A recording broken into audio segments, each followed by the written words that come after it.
L'étude d'aujourd'hui a pour titre La Trinité. C'est l'enseignement numéro 2 de la série d'études intitulée 28 enseignements fondamentaux. Deutéronome chapitre 6, le verset 4. Écoute Israël, l'Éternel, notre Dieu, est le seul éternel. Éphésiens chapitre 4, les versets 4 à 6. Il y a un seul corps et un seul esprit, comme aussi vous avez été appelés à une seule espérance par votre vocation. Il y a un seul Seigneur, une seule foi, un seul baptême, un seul Dieu et Père de tous, qui est au-dessus de tous et parmi tous et en tous. 1 Timothée 1, le verset 17. Au roi des siècles, immortel, invisible, seul Dieu, soit honneur et gloire au siècle des siècles. Amen. Apocalypse chapitre 22, les versets 8 et 9. C'est moi, Jean, qui ai entendu et vu ces choses, et quand j'eus vu et entendu, je tombai aux pieds de l'ange qui me les montrait, pour l'adorer. Mais il me dit, garde-toi de le faire, je suis ton compagnon de service, et celui de tes frères les prophètes, et de ceux qui gardent les paroles de ce livre. Adore Dieu. Pour commencer, il faut comprendre qu'il y a un seul Dieu qui dirige l'univers au complet. Seul Dieu mérite d'être adoré. Aucun ange ne mérite de recevoir ce type d'hommage. Psaume 96, les versets 4 et 5. Car l'Éternel est grand et très digne de louange. Il est redoutable par-dessus tous les dieux. Car tous les dieux des peuples sont des idoles, et l'Éternel a fait les cieux.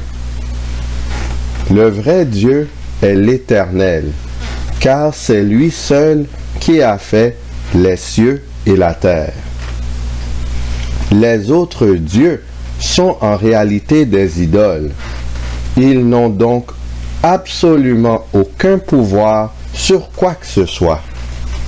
Ainsi, la capacité de créer est ce qui distingue le vrai Dieu de la multitude de faux dieux qui existent sur cette planète. Que signifie le mot Dieu? Le terme Dieu provient du mot hébreu Elohim, qui signifie juge, divinité, ange, Dieu. Il est à noter que tous ces mots sont employés au pluriel. Cela sous-entend qu'au moins deux individus sont décrits comme étant Dieu. Avons-nous des exemples du concept de pluralité dans la Bible? Genèse chapitre 1, le verset 26. Puis Dieu dit, faisons l'homme à notre image, selon notre ressemblance, et qu'il domine sur les poissons de la mer, sur les oiseaux du ciel, sur le bétail, sur toute la terre, et sur tous les reptiles qui rampent sur la terre. Genèse chapitre 11, les versets 6 et 7. Et l'Éternel dit, voici, ils forment un seul peuple et ont tous une même langue. Et c'est là ce qu'ils ont entrepris. Maintenant, rien ne les empêcherait de faire tout ce qu'ils auraient projeté. Allons, descendons, et là, confondons leur langage, afin qu'ils n'entendent plus la langue les uns des autres. Nous avons ici deux exemples concrets où Dieu emploie un langage indiquant une pluralité de personnalités. Lors de la création, en particulier, Dieu, Elohim, dit « Faisons l'homme à notre image, selon notre ressemblance. » Dieu s'était adressé à un autre individu, et cet individu avait aussi la capacité de créer, vu qu'il a participé à la création de l'humain. Clairement, vu que Dieu est le seul être capable de créer, il doit y avoir au moins deux individus qui font partie de la famille de Dieu. Genèse chapitre 1, le verset 27. Dieu créa l'homme à son image. Il le créa à l'image de Dieu. Il créa l'homme et la femme. Le premier mot « homme » provient de l'hébreu « Adam », qui signifie « être humain ». Le deuxième mot « homme » provient de l'hébreu « zakar », qui signifie « mâle ».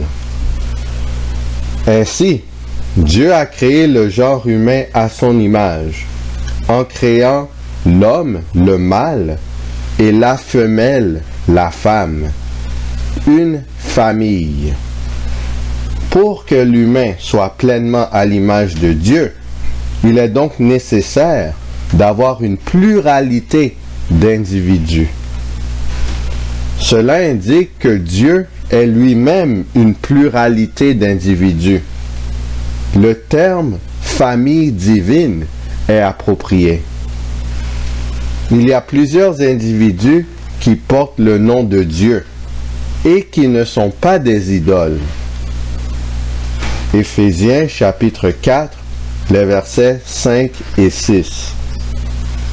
Il y a un seul Seigneur, une seule foi, un seul baptême, un seul Dieu et Père de tous, qui est au-dessus de tous et parmi tous et en tous.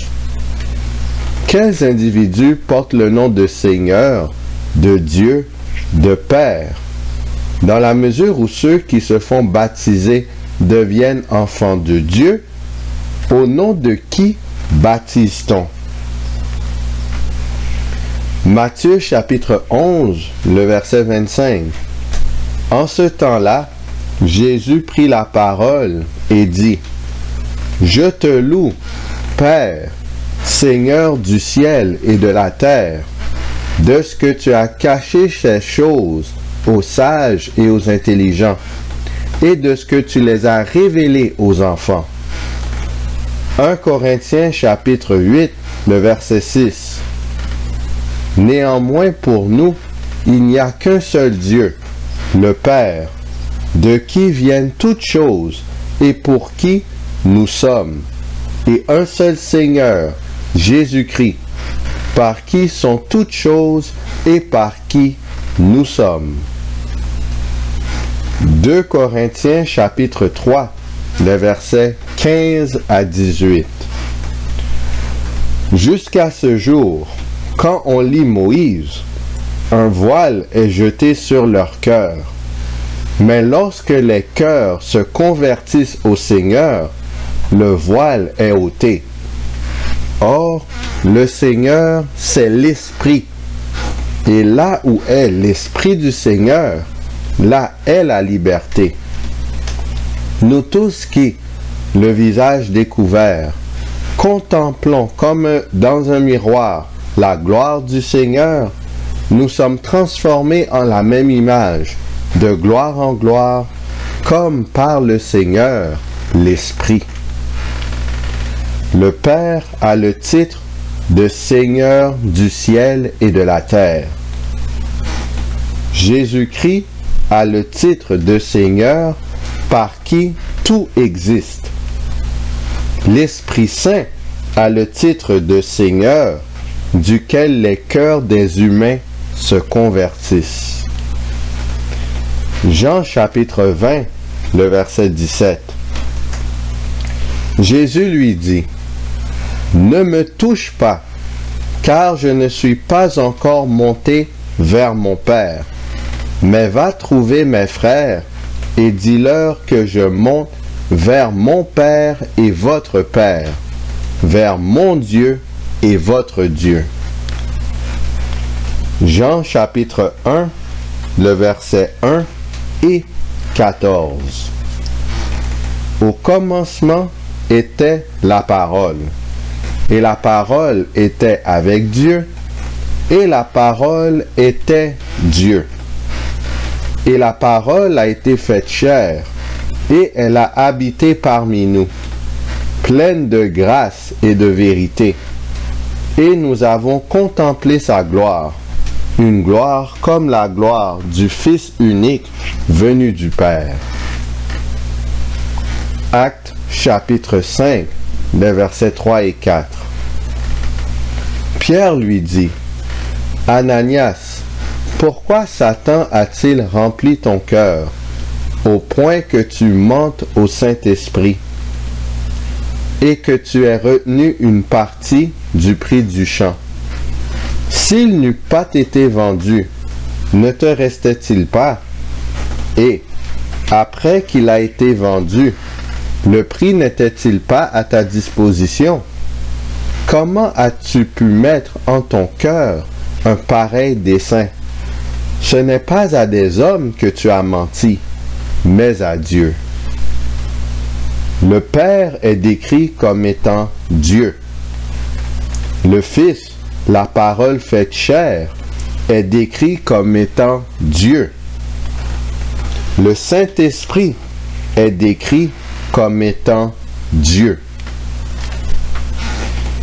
Jacques chapitre 1, le verset 17.